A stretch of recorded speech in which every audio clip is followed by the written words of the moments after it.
भारतीय भाषा हिंदी की वर्णमाला का प्रत्येक अक्षर विज्ञान से भरा हुआ है।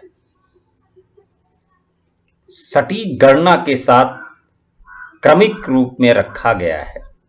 इस तरह का वैज्ञानिक दृष्टिकोण अन्य विदेशी भाषाओं की वर्णमाला में शामिल नहीं होता। आइए आज हम हिंदी के विषय में बात करते हैं। हिंदी भाषा ही नहीं, बोलना ही नहीं सिखाती, वो दवा भी है। जब छोटे बच्चों को बोलना नहीं आता है, जब वो तुतलाते हैं या जो शब्द कहते हैं उनका शब्द उच्चारण सही सही नहीं होता है, तो केवल उन्हें अगर हिंदी की वर्णमाला की जानकारी केवल दे दी जाए तो कभी भी किसी बच्चे का तुतलाना, हकलाना, ये सब कुछ ठीक हो जाता है। ये दवा है। आइए हिंदी की वर्णमाला के संबंध में हम विशेष बात बताते हैं। हिंदी वर्णमाला को पांच वर्णों को ग्रुप में रख करके कई वर्गों में बांटा गया है। जैसे पहला वर्ग है, पहले तो शुरू में वॉवेल्स हैं, स्वर। उसके बाद जो वर्णमाला है उसको पांच पांच करके बांटा गया। तो जैसे पहली लाइन याद कीजिए, क ख ग घ अंगा, ये लाइन रखी गई थी जिसमें 5 वर्णों को लेकर के एक वर्ग बनाया गया। कौन कौन से अक्षर, कौन कौन से वर्ग किस अक्षर से रिलेटेड हैं, कैसे हम इनका उच्चारण करते हैं। अगली लाइन क्या होती है हिंदी वर्णमाला की, देखिए,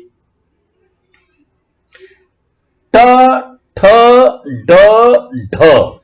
ट ये ट है, ये ठ है, ये ड है, ढ है,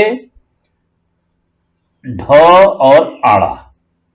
5 ही अक्षर है सब में, ट ठ ड ढ अ। ये कहां से निकलते, ध्यान दीजिए इसको, ट ठ ड, ये जो तालु है उसके अगले भाग से और जीभ के तालमेल और हवा के प्रेशर से सारे अक्षर निकलते हैं। तो इसको ट वर्ग कहते हैं और इसको मूर्धन्य कहते हैं।